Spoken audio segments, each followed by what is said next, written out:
Hi guys and welcome back to the Mighty Blues. My name is of course Cameron and welcome back today to another live stream. It is Wednesday night. It's Wednesday. I hope you all are doing well. Going to be a little bit of a different sort of live stream tonight, and by that what I mean is this is one that I've wanted to do for quite a while. It's never really felt like the right time to do it. It's never really felt like the right situation or scenario to sit down and talk about this because of various different things. Either Everton have won a couple of games on the bounce and I've not really wanted to disrupt the positivity, or we've had a lot of games at once, so I've been trying to get through discussing all of those games. But it's been a topic that I spoke about numerous times towards the end of last season when obviously things were, absolutely horrific. And I spoke briefly about at the end of last season as being something that we really needed to sit down and have a deeper sort of conversation about. And it is about Everton's board and why the last couple of weeks, specifically during the World Cup, have sort of been a constant reminder for me as to why we really need change at our football club, because things just simply aren't good enough and simply aren't going in the direction in which they should be, or certainly we would like them to be as strong Evertonians, most of whom have supported Everton from the day they were born and will support Everton until the day that they die, like myself and like everybody watching. It will be a different type of live stream because there mightn't be much structure to it. It might be very discombobulated. It might be just me sitting here and getting a lot of different things off my chest and ranting here and there about various different things, because again, as I said, I was sitting there today and yesterday and the day before and, a few days on the bounce now, and I've been thinking about the future of Everton Football Club and what the future is and where the future lies. And unfortunately, I haven't been able to answer many of the questions that I've been, having in my head. And this World Cup break, and, the fact that we have gone another 2 months or a month or so without Everton Football Club has been a constant reminder as to how things aren't great for us at the moment, and what the reasons for that is, and how we ultimately change that, and how we ultimately get a little bit of joy back in supporting our football club and going to watch our football club, and waking up at stupid o'clock in the morning to watch them, whether you live on the other side of the world, or waking up at 9-10 o'clock to travel down to Goodison to watch them, whatever it may be. What can sort of help fill that experience and those experiences with joy, because let's be perfectly honest, the last 4, 5, 6 years have not been filled with much joy whatsoever, and when it has been joyful, it's been very sporadic and it's been very sort of instant joy, and then the very next day or the day after, it's back to the grim normality of what has been Everton Football Club. The reason the World Cup has sort of reminded me of this topic and made me almost want to sit down and have this conversation and have this discussion, because I felt like, look, I've been doing this for 4 years now, nearly 4.5 years. I've had the channel, and I've built an amazing community with yourselves, the viewers, the subscribers, and the people that come back and watch my videos every day, every week, whatever it may be. We've built a really honest community, and I felt like, for me to have this discussion, it was only right that I come and I sat down and I had this discussion on this platform that I've created for these types of things. And as I said, I've been watching the World Cup a lot over the last couple of weeks or so, and it's been a constant reminder of how, although I'm not really enjoying the World Cup, because I'm going to be massively honest with you all, I'm not massively enjoying it. I'll watch the games, and I've been looking at scores, and I've been interacting with it, I suppose you would say, but I've not been as connected. I've not been as as pulled in and as emotionally invested as to what I have been in recent years. And I don't mean that in the sense of England, because I've said it on this channel before, and I'll say it again, I'm not a staunch England fan. I'm really, really not. I just can't have that emotional connection to England, because I just simply haven't got enough emotions, to be honest with you. Everton takes all of my emotion, and I find it really, really difficult to get anything other than just remotely amused when England win a game of football. I don't want them to particularly lose, but if they do lose, I'm not really that arsed. If they win, I'm not massively excited. So it's not a sense of that feel disconnected with England. It's that usually when these types of tournaments come along, World Cups, Euros, I'm massively involved in it, and I'm enthralled in all of what it is, because it's a festival of football, all different nations, left, right and centre, coming together to play football, different players on show with, in different systems, different managers, etc. And usually I'm well up for these international competitions, and this one, for probably many reasons, has been very different. And I'm not going to go into the politics of the Qatar World Cup and X, Y, and Z and all of that sort of stuff, because we'd be here for days talking about that. But I just haven't been as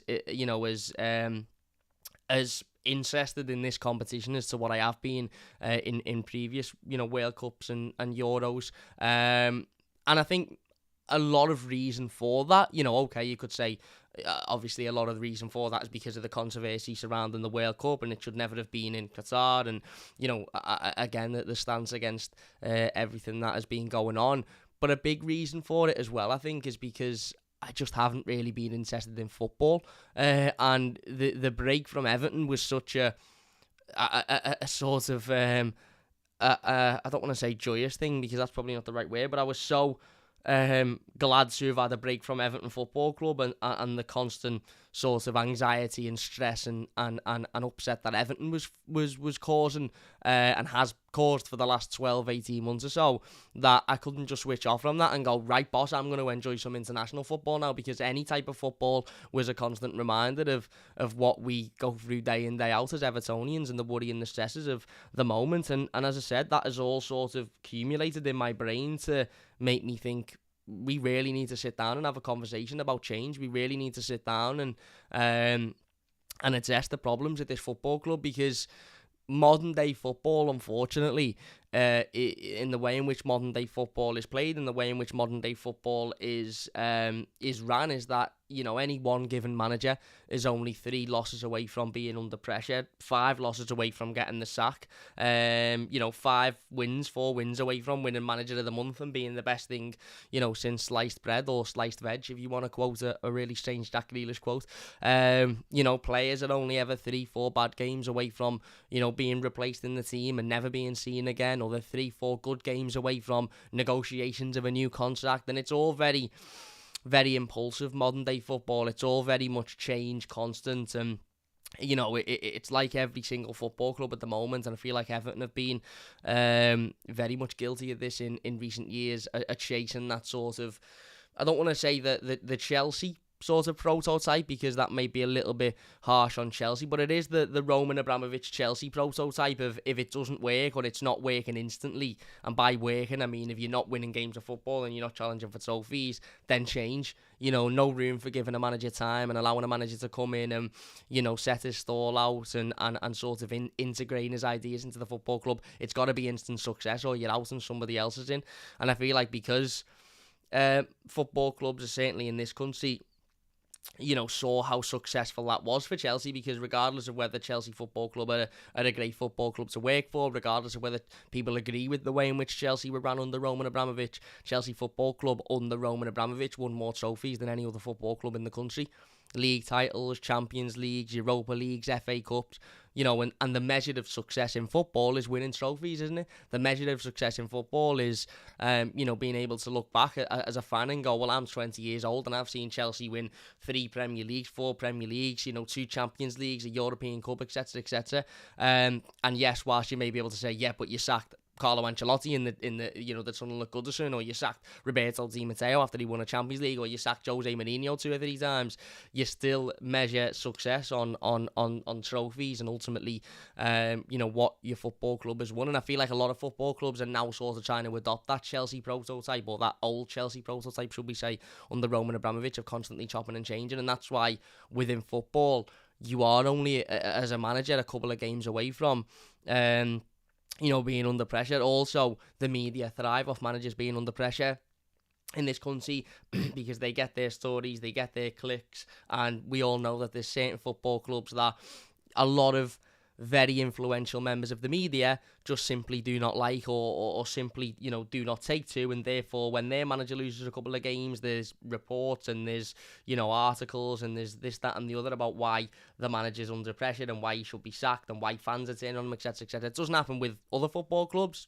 namely certain ones that play in red on Merseyside. But football clubs like Everton, if an Everton manager loses a few games on the bounce and all of a sudden there's maybe an air of disappointment within Goodison Park, that then is turned into a big story about how that manager is under pressure. And, as I said, the fact that Everton have come into this World Cup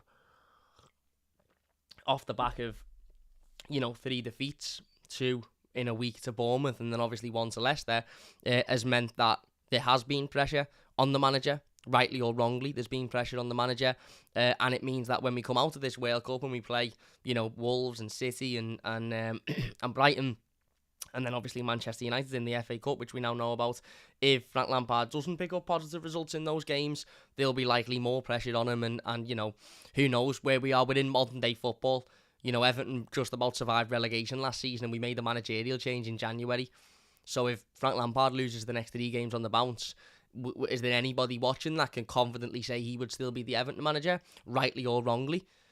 I think he'd be gone at that point. Again, whether I agree with that or not, I think that would be the decision that was made because, as I said, modern day football is very much chopping and changing quickly. You don't really see many managers going through bad periods and being given the benefit of the doubt. In fact, the only one I can really think of recent as a manager who has been through a troubling period with the football club he was at and being given the benefit of the doubt is Mikel Arteta at Everton, who is now, top of the league and may well go on to win the league. Even if they don't go on to win the league, they're likely to still go on and finish within the top 4, which is a massive improvement. So, everybody's been talking about Frank Lampard and should Frank Lampard leave the football club and should Frank Lampard be sacked and is there time, is it time to make change at Everton and this, that and the other and should we get a new manager and who are we going to get and what players we need. And I agree that this squad needs heavily investing. I agree that the managerial conversations maybe need to be had at times because maybe it's not working, maybe Frank Lampard isn't the right man, maybe he is the right man. The reality is one thing that definitely isn't working at this football club is Everton's board. And it has been the same thing that hasn't worked for the last 5-6 years and for the last 27 years in certain people's cases. I'm at this point with Everton now where I honestly don't find any joy in chopping and changing a manager anymore. And that's not me sitting here saying if Frank loses the next 3 games on the bounce, he should keep his job, because the reality is we're in a relegation battle again. And last season we barely survived the relegation battle, and we made a change in January to the management. But I can't sit here now, honestly, and confidently say there's one manager on this planet that I think could come in and change things at Everton.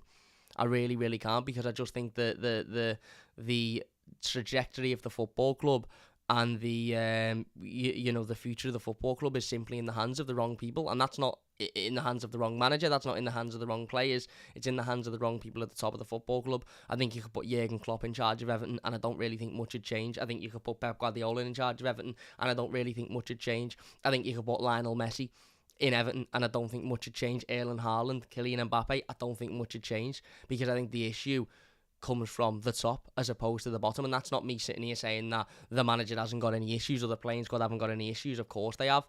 But in the last 6 years at Everton Football Club, we've had one of the best managers to ever grace the game of football. Arguably, when we just spoke before about the Chelsea prototype and football is measured on success and trophies won. Well, if that's the case, Everton have had the best manager ever to have managed in the game of football in Carlo Ancelotti. Now, I know you could say there's mitigating circumstances with Ancelotti and he left and he wasn't sacked and who knows what would have happened if he'd have stayed and it wasn't the board's fault that he left and this, that and the other. Whatever the reason being, we still had one of the best managers of all time and it never worked. We finished 10th. Our home record was awful. Yeah, but COVID. Yeah, but he left and the board didn't sack him. Still didn't work. We've had one of the best managers ever. We've had young up-and-coming managers, Marco Silva, who's gone to Fulham in a club that has a decent structure, that has seemingly ran really well. And look at what Marco Silva's doing at Fulham. They were excellent in the Championship last season. They come up winning 8-0 every game, and now they're doing really well in the Premier League, better than anybody thought they would do. We've gone from young up-and-coming managers like Marco Silva to managers that have had a lot of playing experience and were world-class footballers, and then gone into management in Ronald Koeman, Frank Lampard. Ronald Koeman, big issue. I'm not saying he wasn't a problem. Didn't work. Frank Lampard, now people are saying, well, is he the issue? Is he the problem? We've had other managers in between that have had experience, whether it be Sam Allardyce, whether it be Roberto Martinez, who, again, you know, and I'm not saying that all of these managerial decisions were the right decision and it didn't work because of the board. Obviously, a lot of these decisions were the wrong decisions. But my point is we've tried everything in that managerial department since David Moyes. Playing-wise, we've had one of this generation's greatest ever footballers in terms of technical ability in James Rodriguez. It didn't work. We've had a young lad who gave absolutely everything and was a goal scorer and battled and worked hard and loved the football club. He left the football club because we couldn't give him what he needed. We have had one of the greatest goal scorers of this current generation who left the football club because he wasn't given what he was needed. Romelu Lukaku, Richarlison, John Stones, Wayne Rooney, all players that, had the club had been able to match their ambitions and give them what they needed or what they would have wanted, I don't think would have left Everton at the time that they did. Even into the case of Richarlison, in Richarlison's case, he wasn't even asking for much. He was just asking for us to be a bit competitive. And we weren't, so he left the football club. And my point is that all of these changes have been made. And all of these different playing squads, quality of players, technical players, non-technical players, managers, quality of managers, this, that and the other, have been through the doors of Everton Football Club and failed at Everton Football Club, but have gone to other football clubs and succeeded at other football clubs under other systems. So, if we're sitting here and looking at the last 5-6 years, and even longer in some people's cases, as I said, and we're discussing the failure of Everton Football Club, and we're looking at managers of different systems, styles, you know, experiences, players of different qualities and attributes, and everything's failing, then surely you look directors of football, you know, who have come into the football club, who have been successful elsewhere and come in and failed, then surely you look at the constant in the situation. You look at the people at the top of the football club who also have failed in that time and are still in a job. Now, I remember sitting down at the end of last season and doing the instant match reaction to the Palace game, and I think it was like a 12-minute long instant match reaction, and I spent 6 minutes of the 12 minutes just talking about the emotion of the game and how that made me feel and the relief and, you know, this, that and the other, and how amazing that feeling was of Everton surviving, and which is absolutely madness to say anyway, but how amazing that feeling was. I then spent another 6 minutes saying we simply cannot and should not forgive and forget the people that have put us in this position, the members of the board that have sat there and failed this football club, failed numerous talented players over the years who effectively have said, listen, I've got to move on for me. I don't want to because I love the football club and I love the fans, but I've got to move on for me. And myself included, by the way, I'm not sitting here saying, oh, I was constantly reminding people and people forgot. I'm included in this. We all sort of fell under the emotion and the, you know, the relief of what the end of last season was. And we sort of, maybe were clouded with the whole board discussion, and it was almost like, well, let's just forget last season now. Let's focus on this season first. Full season for Frank Lampard first, full summer transfer window, etc., etc. Let's just focus on that now. And the focus almost shifted from the board, who we should have ran out of this football club last summer because of the situation and the position that we were in last season. Now, I've got nothing personally against the members of the board, be it Bill Kenwright, be it Denise Barrett-Baxendale, be it Graham Sharp, be it any other member of Everton's board. I've got nothing personal against them. I'm sure Bill Kenwright is a massive Evertonian. I'm sure Graham Sharp is a massive Evertonian.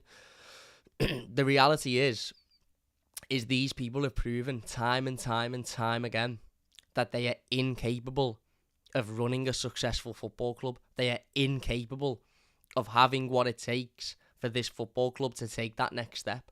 And I don't care if you're the biggest Evertonian on the planet. I don't care if you come out of the womb with a blue flare in your hand, singing, marching down the Goodison Road, and your whole life is being dedicated to Everton. I don't really care if you're the biggest blue on the planet, as I said. If you are incapable of running this football club or any football club, you should not be in charge of running this football club. I'm a massive blue. Everton is my life. I love Everton Football Club more than anything in the world. I always have. I always will do. Everton Football Club is my life. I travel up and down the country to watch Everton. I've had a season ticket for 15 years or something. I've been abroad to watch Everton. Many other people are the same. Many people will get up at 2, 3, 4 o'clock in the morning in their countries, be it Australia, be it America, be it Singapore, wherever it may be, to watch Everton Football Club. Does not mean that any of us, myself included, are capable of running a multi-million-pound business that operates in an unbelievably competitive market where change is constant. And that, for me, is the big problem at Everton Football Club at the moment. We've got people on this board, we've got people running this football club who might be able to sit there and say they're Evertonians and they love it more than anybody else. And I'm not, listen, some people will say Bill Kenwright doesn't care. Some people will say Dean Sparrow-Baxter, Graham Sharp. Some people will say these people don't care because if they cared, then they'd move on, or if they cared, they'd do this, if they cared, they'd do that. I'm not really here to sit here and debate whether they cared or they don't care, to be perfectly honest with you. I'll take the word for it. I'll take Bill Kenwright's word for it, that he's a massive Evertonian. I know he remortgaged his house for the football club, all of that sort of stuff. I'll take his word for that he cares about this football club as much as any of us do. But my point still stands. Just because you care about this football club doesn't mean you're capable of running a modern-day football club. Everton is ran like a 90s club, and that's why Everton, during the early 2000s, were alright, because you could get away with being ran by people that, mightn't necessarily have had a clue about how to run a football club. However, they loved the club and they were fans of the club and they wanted everything that was best for the club. You could get away with that. That sort of, attitude of the people's club, and, everybody that works here is a staunch fan and loves this club as much as anyone else. That doesn't work in modern day football. Simply doesn't work in modern day football. And the reality is I don't really care how much Graham Sharp loves Everton Football Club. I don't really care if he was an unbelievable footballer for us, and he was, and he's a legend. Graham Sharp is an Everton legend. Let's not get that twisted. The reality is, so is Peter Reid, so is Neville Southall, so is Gary Stevens, so is Pat van den Hauw, so is, various other players that, have walked through the doors of Goodison Park. Kevin Sheedy, Daniel Amokachi. I'd be here all day. Duncan Ferguson, I'd be here all day if I was to list all of the Everton legends, Leighton Baines, that have walked through the doors of this football club over the years. Doesn't mean that any of them are capable of running the football club, running the business. I love Graham Sharp, the excellent player, legend of the football club. Show me his portfolio of what makes him, what qualifies him as being able to run this football club. Is it just because he's a blue and he knows the club and he understands what we want as fans? But does that automatically make you qualified to run it? Where's Bill Kenwright's proof that he can run a modern day football club and run that as a success? Bill Kenwright, in the early 2000s, again, some people will be divided. Some people will say he was a success. Some people say he wasn't a success. For what we needed at the time, he come in. He done what he needs to do, and he got Everton afloat during the David Moyes era. Sound. We battled. We were the dogs of war. We worked hard. We didn't have very much money, but we done what we did with it, and we done it well thanks to an unbelievable manager. Those days are gone now. Those days are gone, and change needs to be made, because those days are never coming back. And the reality is people like Bill Kenwright do not know how to operate in modern football. Some people will say Bill Kenwright's one of the best negotiators in the country. He'll certainly have that to be believed. And, other people at other football clubs will say he's a great negotiator. The reality is these people don't know how to run a football club. Denise Barrett-Baxendale, with all due respect to her, she might be the loveliest woman on the planet. I've never met her. She might be the loveliest woman on the planet. She might be brilliant at running a charity. She might be brilliant at running other businesses. she's not brilliant at running a football club, because in the time that she's been at this football club, we have failed. We've gotten worse. It's the reality. The reality of the situation is, you can sit here and we can debate how good these people are at the job. We can sit here and say, well, I disagree, Cam. I think Denise Barrett-Baxendale is very good at the job. I think Bill Kenwright is very good at the job. The reality is, forget the Kenwright 27 years thing at the moment. Since Farhad Moshiri's come in and these people have been in charge, Kenwright, Barrett-Baxendale, we've had Elston who was in, we've recently had Graham Sharp in there. We have declined. We've spent more money than this football club has ever spent before on players, on managers, on facilities, on staffing, on everything. And yet we have declined in that period of time, to the point where we went from, and you can literally see the decline, by the way. You can literally see the fall from grace, and it wasn't a grace in the first place. It wasn't like we've gone from winning, it wasn't like Man United, not like we've gone from winning titles and being competitive to, but we went from a team under David Moyes who, you would always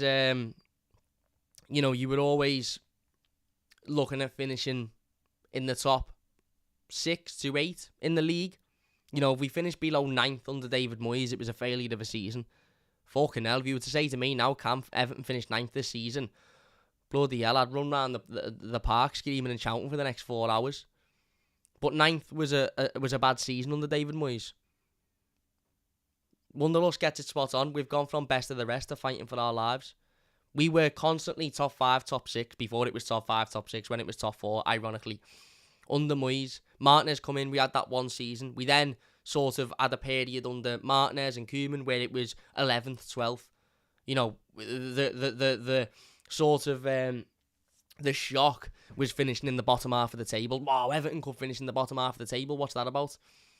We've had a period of being the best of the rest and fighting for Europe, a period of being mid-table and finishing bottom half of the table, and now it looks like we're in a period of fighting relegation every year. Different managers, different players, different systems, different styles, same board members, same people in charge of this football club.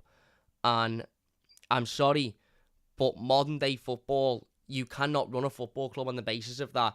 Yeah, these people in charge haven't really got much experience and don't necessarily know what they're doing, but they love the football club. It doesn't work like that. If I'm being honest, I don't really care if the people in charge of Everton love the football club. I don't really care. You could say to me now, and this is me being honest, I'm just using this as an example, by the way. You could say to me now, being deadly honest, Cam, there's a fella here who has previous experience in running a successful football club, running a successful business, be it in this country or somewhere else, and they've turned the football club from, a non-competitor, a club that wasn't really doing much, to a football club that are set up properly, that have got the right recruitment, have got the right people in charge, the right style, and are on the way to winning trophies, and are on the up. They're going well. You can have that man or woman, but they're a Liverpool fan. They watch Liverpool, they like Liverpool, they root for Liverpool, they're a Liverpool fan, but they, very much like Conor Cody, for example, are willing to obviously put all of that aside, because first and foremost, they're a professional businessman or woman, and they want what's best for the football club and their job, so they can say, look at what I did with Everton Football Club, I made them a success. They're not really interested about who they support, but they are a Liverpool fan. Or you can have this fella here, who's been an Everton season ticket holder for 50 years, is the biggest Evertonian on the planet, hates Liverpool Football Club, but has got absolutely no experience in running a football club whatsoever, has got a bit of management experience, has had a couple of, training courses on how to manage, but has got no real experience in running a multi-million pound football club. I'm taking this fella here, who's got all of the experience in the world, but his alliances sit somewhere else. Because the reality is, we need people that know what they're doing, not just people that love Everton Football Club. And at the moment, at the top of this football club, I feel like fucking Conor Cody here. All I keep saying is football club, but I just want to reiterate it. At the moment, it doesn't feel like we have anybody at the top of the club that really know what they're doing, that really understand what it takes to be a part of a successful board at a successful football club. Because who have we got? When has Bill Kenwright been a part of a successful board of a football club? either in this generation or the previous one. And by successful, I mean a team that wins trophies and challenge at the top end of the league, or even just aren't in a relegation battle every year. When is Denise Barrett-Baxendale being part of a football club that is a success? When is Graham Sharp being a part of a football club at board level, being a managerial part of a football club that has been a success? They haven't. They haven't. And how are we meant to believe and trust that these people can turn Everton into a success when they've had no experience or knowledge in doing it before at anywhere else? They've had no, they've not earned their stripes, if you like, for lack of a better phrase. People don't just wake up and just instantly become a success. The best boxers in the world don't just go into a gym and naturally can hit a bag and become amazing. There's some amazing natural boxers, but they're as good as they are and they're as successful as they are because the training team and their camp behind them will be the best of the best. Because in order to be the best, you need to have the best people around you and experienced people who understand what they're doing and understand what they're saying. And we don't have that at the top of this football club. And that is what makes me think that even if Frank Lampard does lose his next few games and gets the sack, realistically, in the comments, if anybody in the comments got the name of a manager that you genuinely, in your heart of hearts, 100% believe would come into Everton Football Club and would make us a success, is there genuinely anybody that you believe would be able to do that? Because I don't think there is. Personally, for me, I don't think there is. Is there any player that you can, hands on your heart, say would be a success at Everton? Even the best in the world. Not even talking about realistic transfer targets. I'm talking about anybody. Anybody. I honestly don't think you could put Erling Haaland in this Everton team and he'd score 30 goals because we don't create chances. You put Messi in this Everton team and he'd probably struggle because we wouldn't get the ball to him. You put Mbappe in this Everton team and he'd struggle because he'd get a tit on. These are the best players in the world and I don't think they'd do well at Everton. These are some of the best managers in the world and I don't think they'd do well at Everton. But the one constant is the people at the top of the football club that are running the football club, that are incapable of running the football club, are still here. And it's nothing personal. It's nothing personal. If Bill Kenwright left Everton tomorrow, I wouldn't sit here and say, oh, I'm made up, I hate him, he's horrible. I'd say, thank God for that, because now we can actually look to employ somebody that knows what they're doing and move forward with it. Hopefully, we've done that in the director of football department with Kevin Thelwell. But the reality is football is much more than recruitment. Football is much more than player recruitment. That's a big part of it. Of course, it's a big part of it, and we've failed in that department previously as well because the people that have been put in charge should never have been put in charge of it.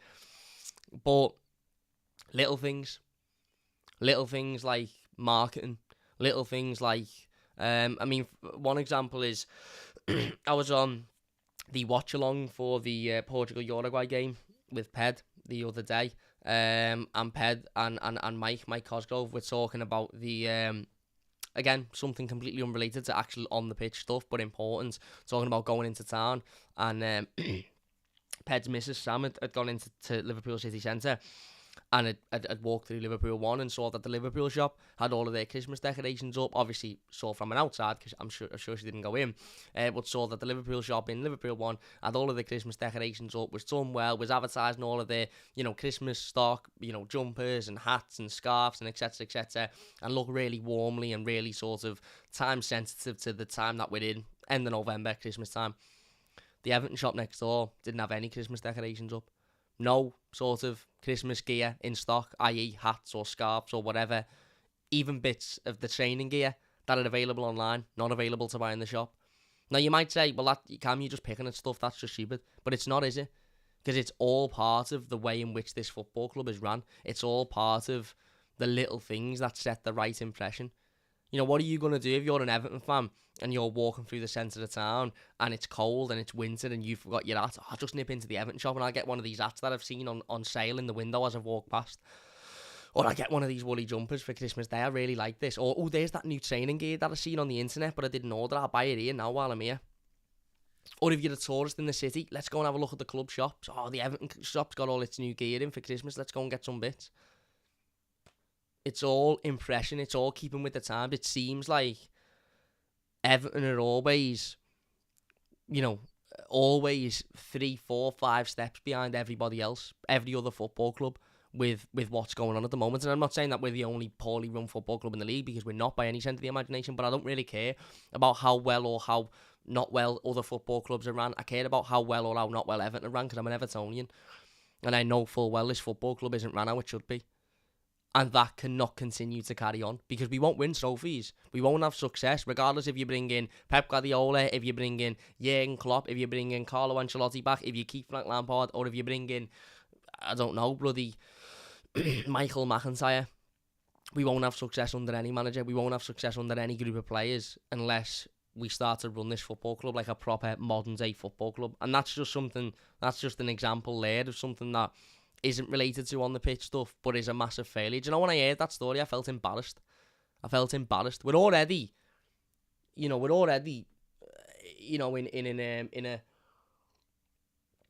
a losing battle, competing with them lot across the park, because even though as much as we hate them, they've got one of the best managers in world football, and for the last 4 or 5 years they've had a brilliant squad of players, really talented group, and they've been challenging for league titles and Champions League, etc. So we're already behind them in terms of actual footballing, what's going on the football pitch, and how being successful on the football pitch. You could say that that's excusable because they got, well, it's not excusable, but you could say that there's reasons for that because they've got one of the best managers in the world and their playing squad is much better than ours. I just don't think there's any conceivable reason as to why little things like that, why they've got their shit sorted out in the club shops, or their marketing team have got stuff sorted out and Everton haven't. It's almost like we wait for other clubs to do stuff and then we go, oh yeah, we'll do that, we'll get our stuff out as well. Why aren't we the first people to do it? Why aren't we the trailblazers in doing that?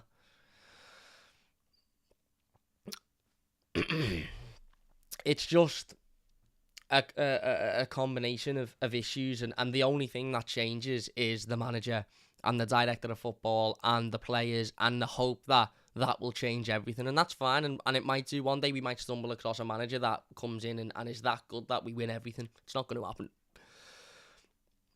We've just had Carlo Ancelotti, for fuck's sake. We went out of both cup competitions like we do every year, and we finished 10th in the league. We just had James Rodriguez. Never played, given too much money, and the next manager pissed him off. We've just had Richarlison, who, had we have been a little bit more ambitious and ran a little bit better and been a little bit more of a success, would still be an Everton player now, and he's scoring overhead kicks in World Cup games. Everything bypasses Everton Football Club. Players come and they end up moving on because they outgrow us. Why is that? Why is Romelu Lukaku having to leave Everton in the peak of his career? Why is Richarlison having to leave Everton in the peak of his career? Why is John Stones having to leave Everton in the peak of his career? And you know what? If we replace these players and we had the Leicester, or the Leicester prototype or the Dortmund prototype, where we got rid of these players and then brought in the next lot, and then they were as good as the previous lot, then it'd be a different conversation. But we don't. We sell Lukaku 6 years down the line, we haven't replaced him. We sell Garner 3 years down the line, we bring him back to replace himself when he's 3 years older. We sell Richarlison, we don't replace him. We sell John Stones, we don't replace him. Serious issues at the football club, and as I said, when you're sitting there watching a World Cup that you're not really enjoying because of various different reasons, like myself, I'm not really engaged with the England national team, and there's various different reasons as to why I'm not engaged in this World Cup in itself. But when you're watching a World Cup that you're not really interested in, and you're still just happy that it's not Everton you're watching, that's when there's a serious problem. And that's sad, by the way. Another thing me and the Toffee TV lad spoke about the other day. How sad is that? How sad is it that we as Evertonians are excited and are happy because we're not having to watch Everton? That's not what I knew growing up. It wasn't great when I was growing up as an Evertonian in the David Moyes era because we didn't win anything. But I was never to the point where I was thinking, I don't want to watch Everton. I'm made up we're not playing this weekend. I'm made up we've got to break away from Everton. It was never that. It was always excitement. It was always want to win, because even though we might never, want to watch Everton, because even though we might never have won every week, we had an element of battle and fight and togetherness. And yeah, listen. And the reason I wanted to do this video now is because the reality is had we have won 3 games on the bounce before the World Cup break, and I was making this video, people would be saying, Cam, don't be negative, you're bringing negative. And there's never, it's really, it's a bit of a mad situation, isn't it? Because I do feel like, and we had a lot last season of anti-board protest, whether it be before the games, whether it be during the games, whether it be, on different days to the games. And we had a lot of, during that relegation, that period where we were fighting for our lives, we had a lot of anti-board protests. And in the end, we all put it to one side and we come together and we fought for the team because we needed to. Because at that point, there was no point in being negative in any way. We just needed to get behind the players because that's what they needed for us to drag them through. And that's what happened. But even when we had those protests, there were always people that didn't agree. There were people that didn't agree with the ones before the games because they, for whatever reason, they might have felt like it had a negative effect on the players. There were people that didn't agree with them during the games because they felt like it had a negative effect on the players and during a match, and that it wasn't going to get us a result if people were walking out. There were people that disagreed with them after the game because, if we'd have won, it was creating a negative atmosphere, and if we lost, then, just go home, etc. It was always...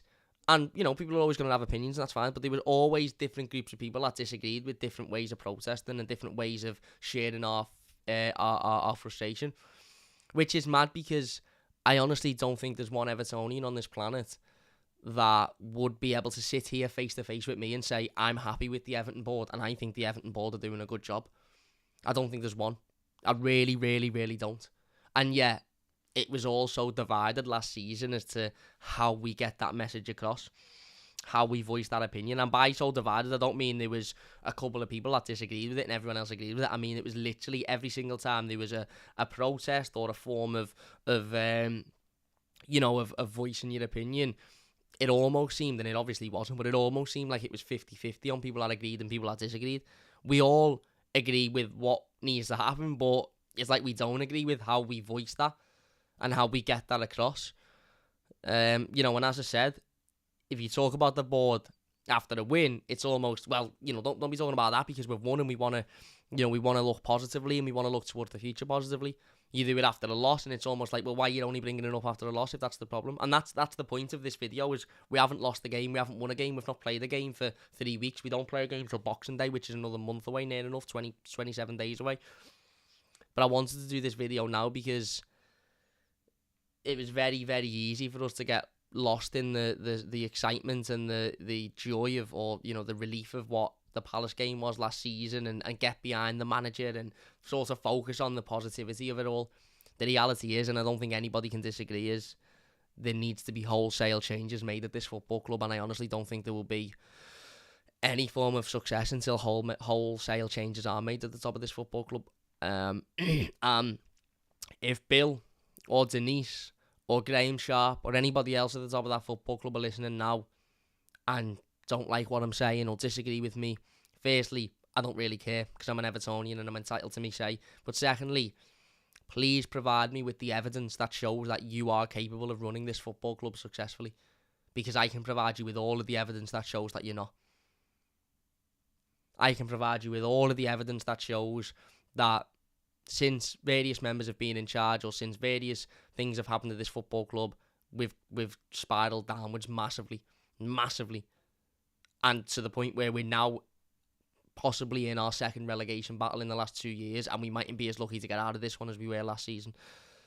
For the start, we haven't got a lad up front who gives everything every week and is capable of scoring goals in Richarlison.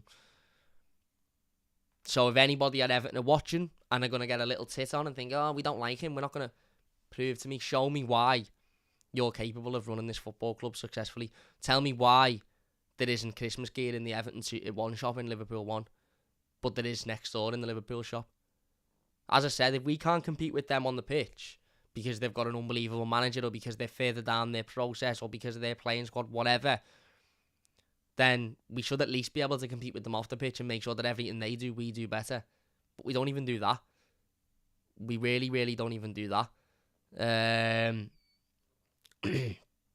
Yeah. Hernandez says, just tell us you miss us too, Cam. Perfect timing as no one can complain. It's challenging the board because this year already seems worse than last year and we're actually positive about the manager. Exactly, and I feel like that's the thing, isn't it? I think a lot of fans, the difference is now, I think a lot of fans are understanding that Lampard isn't every issue with the football club. And listen, I'm not sitting here saying Lampard is the absolute right manager and he's done nothing wrong. And I know there was a comment before that I'll go back to that said, yeah, but Lampard's made loads of managerial mistakes as well. And, you know, he's not free of criticism. And I'm not sitting here saying Lampard is free of criticism. And I'm not sitting here saying he's made no mistakes and he should get away with everything. Obviously, he's made mistakes and obviously he should be criticised. And again, I'm not sitting here saying he is the absolute man to take us forward in the future because we don't know that yet. But what I'm saying is Lampard has now got a relationship with the fans that I don't feel like any other Everton manager has had in the past, you know what, since probably David Moyes. And there are issues with Lampard's management. There are issues with Lampard's tactics. There are issues with Lampard's substitutions. There are issues with Frank Lampard's way of managing because he's a young, inexperienced manager. There's bound to be issues. The reality is that we can change Frank Lampard and we can bring somebody else in and there'll be issues with their management.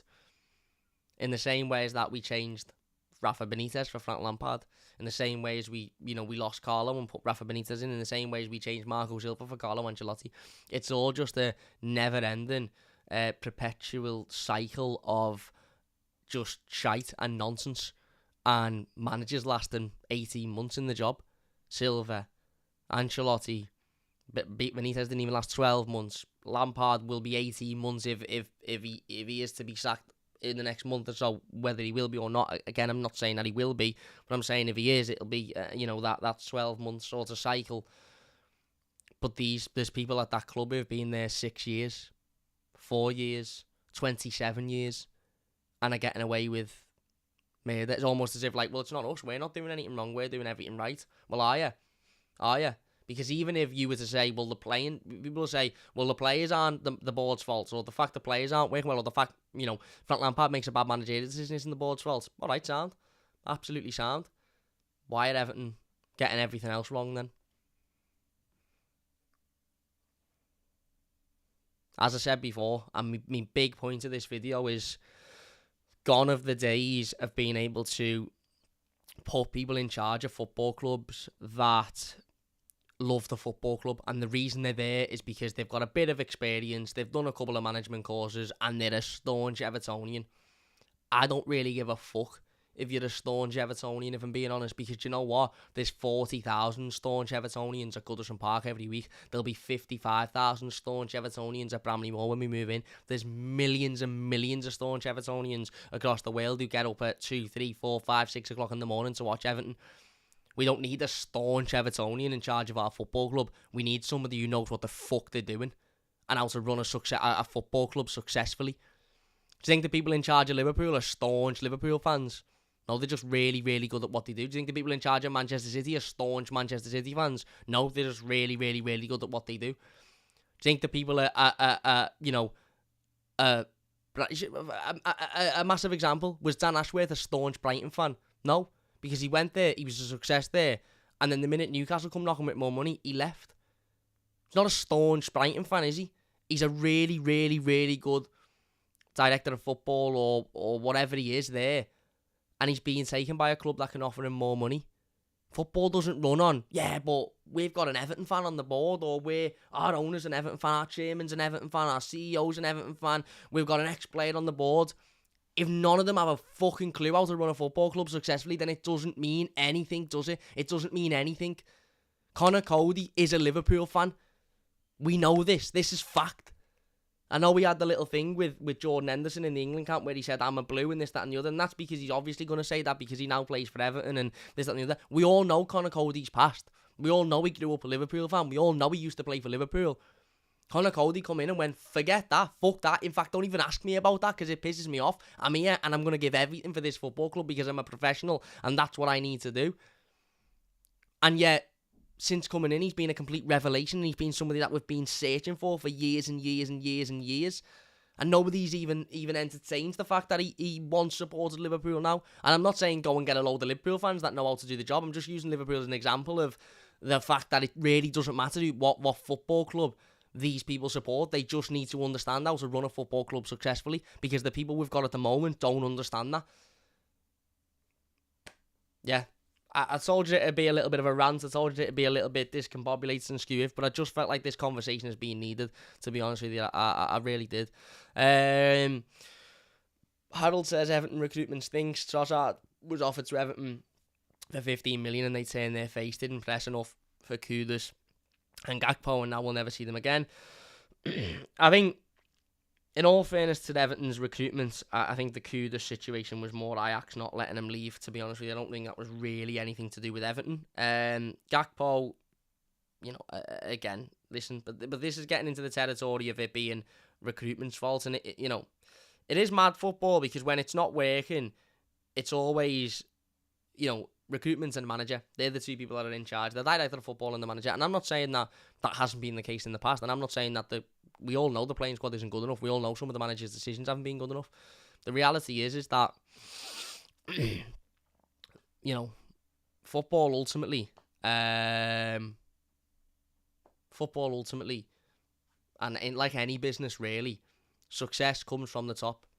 If the people at the top of your business don't know how to be successful and don't understand how to drive your business to success, then the people at the bottom and in the middle aren't going to be successful either. It's as simple as that. Michael says, you're starting to get boring with the constant moaning, Cam. It'll cost you, people won't subscribe. Come on. Firstly, please give me an example of, in the last however many months, that I've done a video moaning, unless Everton have lost the game of football, where I don't really know what you want me to do. I don't know whether you want me to sit here and say, yeah, we've just lost to Bournemouth twice in a week and conceded 7 goals, but Everton's alright. Well, obviously I'm going to moan because we've lost the game of football. Secondly, again, Michael, do you want the board to stay then? Genuine question. Are you happy with the board? Do you want the board to stay? And do you think the board will be a success in the future? Answer that. Because if it's not, if I'm moaning, then that surely must mean that you are completely happy with the board, you think they're running a successful football club, and you think they should stay. If we don't moan, if we don't make our opinions heard, if we stay quiet, then what's the point? What's the point in me renewing my season ticket today?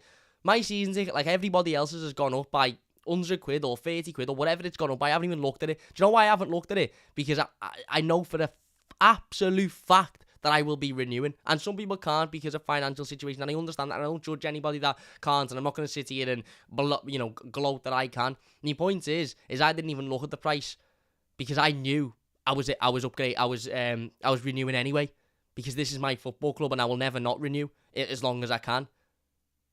As long as I have the means to do so. But what's the point in me doing that if I can't sit here and voice my opinion on the platform I created about my football club? There you go. You've got a spot on, says Simon. Cheers, mate. With this board, we'll eventually be a great mid-table club in the Championship, says Nandez.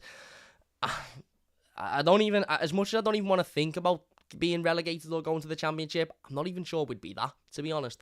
It almost... It leaves the question, doesn't it, as to what will have to happen for change to be made at the top of this football club. Is that what they're waiting for? Are they waiting for relegation for people like Ken Wright and Barrett Baxendale and other people to say, do you know what, I'm going to call it a day now? Is that what they're waiting for? Because if that's what they're waiting for, then surely at the end of last season, they should have said, listen, I'm not good at this. This isn't working for me. I'm going to move on. Are they not waiting for anything because they genuinely think they're good enough to take this club forward? Or are they genuinely just not asked and they're happy to take the money? It's one of the three, isn't it? It's got to be one of the three. They're either waiting for a drastic thing to happen like relegation, they're not waiting for anything because they believe they're good enough to do their job, or they're happy to just keep taking the money. I'll leave you with this, and I am going to leave you with this because I've got some bits to do, so I need to go. Everton Football Club recently had a complete overview of the football club. What's going on at the football club, the future of the football club, what needs to change, what needs to happen, why last season was the way it was. That overview led to nobody at the top of the football club losing their jobs. That overview was done by Everton.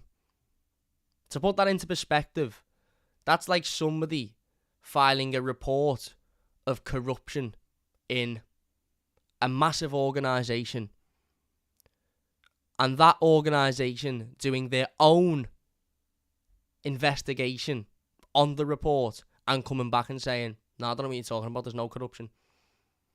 It makes no fucking sense. In reality, what Everton should have done was had an external body come in and do a report, a review of what's going on at the football club, and then report back with their findings. I could sit here and have 150 people tell me but my channel isn't particularly great and it isn't good enough and it should be doing better. Or I could sit here and go, nah, it's not sound. And therefore I'll say, no, it's sound because I said it was sound. You're not going to have people say, oh, actually I've done a review here and I'm shit at my job, so I'm gonna leave this £100 million or whatever it is, £100,000, £150,000 a year job because I'm not very good at it. They're gonna go, yeah, I'm all right, mate, so I'll stay here. Hernandez says it's like FIFA doing an internal investigation about corruption in FIFA. Exactly, mate. Exactly. And Steve says big up, cheers. Anyway, I'm going to leave it there. I'm moaning, apparently. I'm moaning. So, no, I'm going to leave it there. I just wanted to get this one off my chest because I felt like it was the right time. It's not come from any reaction to losing a game of football or a reaction to winning a game or whatever. It's come from a couple of weeks of watching a tournament that I'm not particularly interested in, but I'm finding myself grateful that I'm watching because it means I don't have to watch Everton, which is just so sad. And highlights everything that's wrong with this football club. These people got away with last season, and they should never have got away with last season. And we're now in a position where we're looking like this season could be very similar to last season. There you go. Hernandez says, we're all moaning with you. Cheers, my mate. And Sophie Goal says, yeah, but they want to keep their job, so they won't. Exactly.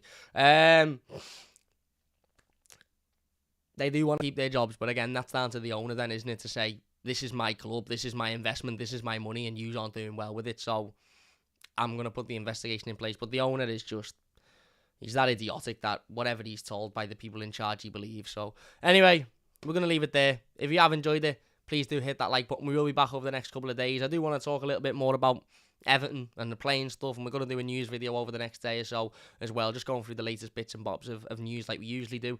If you have enjoyed, please hit the like button. It only takes a second. If you're new to the channel, don't forget to subscribe as well. That would mean a massive amount to me. Big thank you all for watching. Leave a like if you've enjoyed it, and yeah, we'll see you soon.